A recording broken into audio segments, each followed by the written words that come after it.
안녕하세요 10학년 학생 여러분, 이번 시간에는 집합의 네 번째 시간으로 집합의 합집합과 교집합에 대한 다양한 연산 법칙들에 대해서 배우도록 하겠습니다. 먼저 교환법칙, 결합법칙, 분배법칙에 대해서부터 시작을 할 거예요. 덧셈과 곱셈에 대한 교환법칙, 결합법칙, 분배법칙에 대한 것과 유사하다고 생각하면 됩니다. 자, 먼저 두 집합 A, B에 대하여 A 합집합 B랑 B 합집합 A가 일치하죠. 이 A 합집합 B라고 하는 것에 대해서 우리가 앞서 설명을 하기를, 이 집합은 X가 속하기를 A의 원소이거나 또는 X가 B에 속한 원소이다로 나타낼 수 있는 거죠. 자, 이것이 A 합집합 B라고 하면 B 합집합 A는 이 A와 B 집합의 위치가 바뀐 것이라고 해석하면 되잖아요. 그래서 X가 B에 속한 원소이거나 또는 X가 A에 속한 원소이다. 그럼 이 두 개의 문장이 결국은 동일한 문장임을 알 수 있죠. 그래서 합집합에 대한 교환법칙이 성립하게 됩니다. 그 다음 교집합에 대해서도 역시 동일하게 이 또는이라는 말을 그리고라는 말로 바꾼다 하더라도, 이 교집합에 대해서는 그리고라는 말로 대체를 한다 하더라도 역시 마찬가지로 성립한다는 걸 알 수 있어요. 그래서 교환법칙은 성립하는구나, 연산을 할 때. 자, 다음 두 번째는 결합법칙입니다. 결합법칙은 동일한 연산에 대해서 연산 순서에 대한 걸 이야기를 하죠. A 합집합 B 먼저 연산을 하고요. 그 결과에 대해서 다시 집합 C에 대해서 합집합을 한다. 이 결과는 B 합집합 C 먼저 연산을 한 이후에 A에 대하여 그 결과적으로 합집합 연산을 하겠다. 자, 이것도 마찬가지로 동일한 방식으로 설명을 해보면, 먼저 1번 A 합집합 B의 경우는 위에서 봤다시피 X가 A에 속한 원소이거나 또는 X가 B에 속한 원소이면 되는 거죠. 근데 다시 여기에 2번 집합 C와의 합집합이라면 이 전체 조건에 대하여 또다시 또는이라는 말이 붙어야 돼요. 이렇게 표현이 된다는 이야기입니다. 또는 X가 B에 속한 원소, 이 전체에 대하여 또는 X는 C에 속한 원소이다. 그렇다면 이 괄호를 뒤쪽을 먼저 혹은 앞쪽을 먼저 아니면 풀어놓는다 하더라도 상관이 없게 되겠죠. 자, 이것이 합집합과 교집합에 대해서 똑같이 적용되기 때문에 이 둘 각각을 합집합과 교집합에 대한 결합법칙이라고 설명을 합니다. 자, 아래쪽 예제 1번을 볼게요. 자, 예제 1번 이하부터는 벤 다이어그램 이용해서 증명을 많이 하고 있습니다. 자, 첫 번째 왼쪽부터 먼저 증명을 할 텐데 1번입니다. A 합집합 B 연산을 한 결과가 바로 이 분홍색 부분이에요. 그 다음 여기에다가 집합 C에 대하여 합집합한 결과는 A에 속하거나 B에 속하거나에 C에도 속하거나니까 다음과 같은 모양, 이 분홍색 모양이 만들어지게 되는 거죠. 그에 비하여 오른쪽의 경우는 집합 A가 있고요. B 합집합 C를 먼저 합니다. 자, 이 결과가 여기에요. 1번. 그런 다음 전체 연산 2번 이 합집합 연산을 하게 되면 역시 같은 그림으로 등장을 하더라. 그렇기 때문에 성립하더라 하는 이야기가 귀결이 되는 거예요. 이 이야기로. 자, 이쪽 부분은 간단한 내용이라서 빠르게 좀 지나가겠습니다. 아래쪽 문제 4번은 교집합에 대한 결합법칙이 성립하는지 벤 다이어그램으로 한번 그려보라, 그런 이야기입니다. 다음 페이지, 이번에는 분배법칙에 대한 설명이에요. 숫자에서 분배법칙 잠깐 다시 봅시다. 2 곱하기 3 더하기 4, 이것을 2 곱하기 3 더하기 2 곱하기 4로 표현할 수 있다. 역시 마찬가지거든요. 두 개의 연산이 나타납니다. 교집합과 합집합. 자, 이렇게 등장을 하게 되면 앞서 우리가 다음과 같이 분배했던 것과 마찬가지로 A와 B, A와 C, 거기에 대해서 먼저 교집합 연산이 우선 진행이 되죠. 그런 다음 최종적으로 합집합 연산이 진행이 되잖아요. 이 숫자에서 봤던 것과 동일한 구조를 띠고 있어요. 자, 이것이 합집합, 교집합 순으로 나타난다 하더라도 A 합집합 B와 A 합집합 C에 대한 교집합이다, 이렇게 해석을 할 수 있더라. 그래서 이것을 집합 연산에 대한 분배 법칙이라고 이야기를 합니다. 앞서 다뤘던 교환법칙이나 결합법칙은 합집합에 대한 교환법칙, 결합법칙, 교집합에 대한 결합법칙, 교환법칙이라고 했는데, 이건 두 개의 연산 모두 다 합집합, 교집합이 섞여 있을 때 이 두 연산에 대한 분배 법칙이다, 이렇게 이야기를 하고요. 예제 2번은 이 부분에 대한 해설입니다. 둘 중에서 이 첫 번째 먼저 주어져 있던 것에 대한 벤 다이어그램을 이용한 증명이에요. 자, 봅시다. 첫 번째 집합 A가 있고요. 비합집합 C, 합집합 연산을 먼저 합니다. 다음과 같은 그림으로 등장하죠. 이것에 대해서 교집합 연산을 진행을 하게 되면 공통인 부분에 해당이 되기 때문에 바로 이 뒤꿈치란 부분만큼이 공통인 것을 알 수 있죠. 그래서 얻어진 결과물이 다음과 같아요. 자, 이번에는 순서를 좀 바꾸겠습니다. 오른쪽입니다. 자, 교집합 연산에 대해서 각각 먼저 진행을 합니다. A 교집합 B 보이죠? A 교집합 B, 그 다음 A 교집합 C. 이 둘을 합하게 되면 어느 한쪽에 포함된 원소라면 모두 다 포함을 해야 한다. 결론적으로 위쪽과 아래쪽 그림이 똑같다는 걸 알 수 있죠. 그래서 결합법칙이 성립하게 돼요. 이와 같은 풀이에 대해서 이 두 번째 내용에 대한 것이 바로 그 아래에 있는 문제 5번에 해당되는 부분입니다. 자, 지금까지 이 세 가지에 대해서 연산법칙에 대해서 배웠습니다. 교환법칙, 결합법칙, 분배법칙. 숫자에서 다뤘던 덧셈과 곱셈에 대해서 다뤘던 교환법칙과 결합법칙과 분배법칙이 있어요. 그렇다면 이렇게 생각해 볼 수도 있죠. 집합이 연산기호로 연결이 되어 있을 때 숫자에서 덧셈과 곱셈 연산했던 방식과 똑같이 무언가를 해결할 수 있더라. 식들을 전개할 수 있다. 이렇게 해석이 되는 거죠. 자, 그러면 이제 이런 것들이 복잡하게 굉장히 쓰여져 있다 하더라도 이것을 줄여서 우리가 원하는 형태로 이제는 얼마든지 변형할 수 있는 키틀이 만들어진 거예요. 좀 간단하게 바꿔버릴 수도 있다. 또 하나 이런 이야기를 아마 예전에도 들어봤을 텐데 곱셈에 대해서 잠깐 봅시다. 2x 더하기 1이 0이에요. x가 얼마냐? 이제는 금방 잘 알 수 있죠. 마이너스 2분의 1이라는 거 알 수 있습니다. 그런데 이 과정 속에는 이런 것들이 들어가요. 2x 더하기 1의 양변에 똑같이 1만큼을 뺍니다. 그런 다음 결합법칙을 시도를 해요. 자, 결합법칙 앞쪽에서는 2x와 1을 먼저 더했지만 아래쪽에서는 1과 마이너스 1을 먼저 더하겠다. 그럼 2x에서 0을 더한 값이 마이너스 1이죠. 그러면 2x는 마이너스 1이 돼요. 이제는 양변에 2분의 1만큼을 곱하게 됩니다. 2분의 1 곱하기 마이너스 1. 그런 다음 다시 결합을 하게 돼요. 2분의 1 곱하기 2와 x. 이쪽은 마이너스 2분의 1. 여기서 사용된 결합법칙에 의한 최종 결론이 바로 위쪽으로 나타나게 돼요. 그러면 여기서는 덧셈에서 0, 곱셈에서 1과 같은 역할을 하는 항상 자기 자신이 일정하게 나오게 만드는 원소가 등장을 하게 되고요. 그리고 이 값들이 하는 역할들이 더해서 혹은 곱해서 자기 자신이 나오게 만들어주는 원소라고 해서 예전에는 덧셈과 곱셈에 대한 항등원이라는 표기를 썼어요.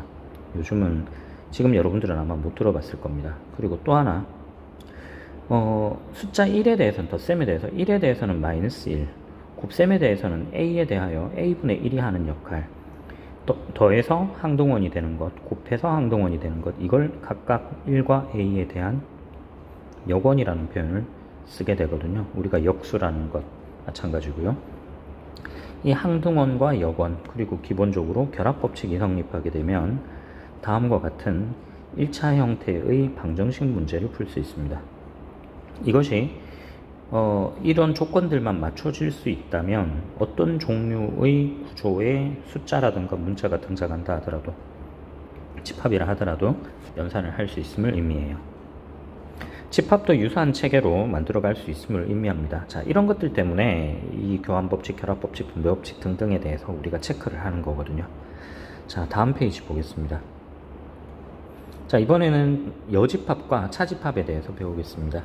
일단 이 여집합을 정의를 하려면 전체가 무엇이냐에 대한 이야기를 해야 돼요.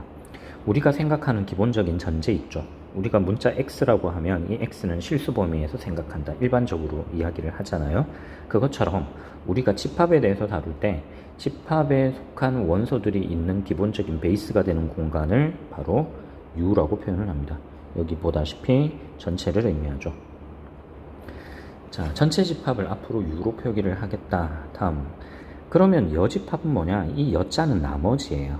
어떤 것에 대한 나머지예요. 그러면 이 의미는 집합 A에 속한 것 말고 나머지 것들을 모은 것, 이런 의미거든요. 그러니까 A에 속하지 않은 나머지, 벤 다이어그램으로 이제 그림을 그리면 이 오른쪽에 나타나는 형태로 표현이 됩니다.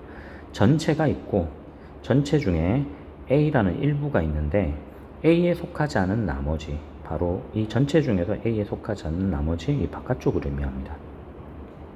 자, 이것을 A 여집합이라고 하고 지수 위치에 C라고는 글자를 쓰게 돼요. 소문자 아니고 대문자입니다. 이 C는 나머지를 뜻하는 컴플리먼트의 약자예요. 자, 그럼 이건 조건제시법으로 표현하면 어떻게 되느냐? A 여집합에 속한 원소는 전체에 속한 원소이기는 한데 A에는 속하지 않은 원소예요. 그리고 교집합의 의미를 갖죠. 그렇죠? 네. 자, 스스로 확인하기 문제를 보겠습니다. 전체의 원소를 1, 2, 3, 4, 5로 보고요. A에 속한 원소가 1, 2, 4입니다. 그러면 A에 속하지 않은 원소는 3과 5가 있죠. 이 3, 5를 갖는 집합 A의 여집합이더라. 네모 안에 들어갈 숫자가 5가 됩니다. 자, 이제 아래 문제 6번을 보고 이 전체와 A 집합에 대하여 A가 뭐냐, A 여집합은 뭐냐, 공집합과 전체 집합은 뭐냐 이렇게 묻고 있습니다. 자, 이제 그 다음 내용은 차집합에 대한 이야기예요. 이 차집합은 표기 방식이 뺄셈과 비슷한 모양입니다. 차라는 표현도 마찬가지죠. A에 속한 원소 중에서 B에 속한 걸 빼내라 이런 의미예요. A에 속한 원소 중에서, 자, A 중에서 벤 다이어그램을 보겠습니다. A 중에서 B에 속한 부분 있죠. 즉 A 교집합 B 부분을 덜어내십시오. 그러면 순수하게 A에만 속한 원소들만 남을 텐데 그것들만 모은 집합을 A 차집합 B로 표기를 합니다. 자, 그러면 앞에서 봤던 이 여집합은 어떻게 되는가 하면, 여집합은 위쪽 그림에서 보다시피 전체 중에서 A에 있는 걸 뺀 형태이기 때문에 A 여집합은 전체에서 집합 A를 뺀 것과 같아요. 그러면 이쪽 의미, 이 A 차집합 B는 이렇게 생각할 수 있겠죠. 만약에 전체를 A라고 가정을 한다면, 전제겠죠. A만을 전체로 가정했을 때 B에 속하지 않는 걸 덜어내겠다. 이 전체에 대해서 생각하는데요. 우리의 대상이 이 전체가 이 전체 집합이 아니라 만약에 제한된다면, 일부러 집합 A라는 영역 안에서만으로 이렇게 제한이 된다면 이 중에서 B에 속한 걸 덜어내겠다. 그러면 순수하게 A에만 속한 게 남지 않겠느냐, 그런 의미로도 해석이 가능한 거죠. 그러면 그때의 의미는 A를 전체로 봤을 때는 이 B의 나머지인데 어디까지나 A를 전제로 봤을 때의 나머지인 거예요. 자, 조건제시법으로 표현하면 이렇게 됩니다. A에 속하기는 한다. 그런데 그 중에서 B에 속하지 않는 것만 가져온다. 그리고죠. 그리고 그래서 이걸 이렇게도 쓸 수 있어요. A에 속한 건데 B에는 속하지 않은 거예요. 그래서 A 차집합 B를 다음과 같이 A 교집합 B 차집합 C로도 나타낼 수 있어요. 이건 뒷부분에서 아마 한 번 더 등장을 하게 될 겁니다. 굉장히 중요한 식입니다. 자, 다음 페이지 보겠습니다. 자, 이제 스스로 확인하기 문제를 볼게요. A에 속한 원소는 A, B, C, D, B에 속한 원소는 모음만 있네요. I, U. 자, 이 중에서 A에만 속한 원소를 가져오세요. B, C, D. 이것이 바로 A 차집합 B죠. 그래서 첫 번째 네모는 원소 C가 포함이 돼야 돼요. 다음 B 차집합 A는 B에만 속한 원소를 가져와라. I, O, U를 가져와라. I, O, U. 예제 3번입니다. 아까 앞서 방금 전에 이야기했던 내용이죠. 의미상으로 봤을 때 A 차집합 B는 A에 속한 원소인데, 그런데 그리고 B에는 속하지 않는 원소, 순수하게 A에만 들어가 있는 원소만 표기를 하겠다. 자, 이것이 벤 다이어그램으로 같은지 확인을 합니다. 첫 번째 봅시다. A 차집합 B의 그림은 이미 알고 있죠. 앞서 한번 봤단 말이에요. 오른쪽만 보면 될 텐데 A에 속한 원소들만 다 모았어요. B 아닌 것들만 다 모았습니다. 이 둘에 대해서 공통인 부분이에요. 그럼 공통인 부분은 바로 빨간색 빗금칠한 영역이 공통이 되겠죠. 그래서 일치한다는 의미예요. 자, 앞으로는 이 둘이 쌍방간에 움직인다는 걸 잘 생각하세요. 왼쪽을 오른쪽으로 바꿀 수도 있고 오른쪽을 왼쪽으로 바꿀 수도 있다. 자, 차집합은 결론적으로 이 교집합이 기본적인 베이스로 사용이 되는 거구나. 그래서 차집합을 별도의 연산으로 보지 말고 집합의 형태에 따른 교집합에서 파생된 모양이라고 생각하면 될 것 같습니다. 자, 그러면 이제 이것들을 가지고 여집합과 차집합들이 어떤 성질을 갖고 있는지를 한번 따져볼게요. 자, 첫 번째, 전체에 대한 나머지는 아무것도 없어요. 공집합이에요. 전체 집합에서 전체를 빼버리면 남는 건 없죠. 비슷하게 공집합의 나머지는 전체로 해석하면 됩니다.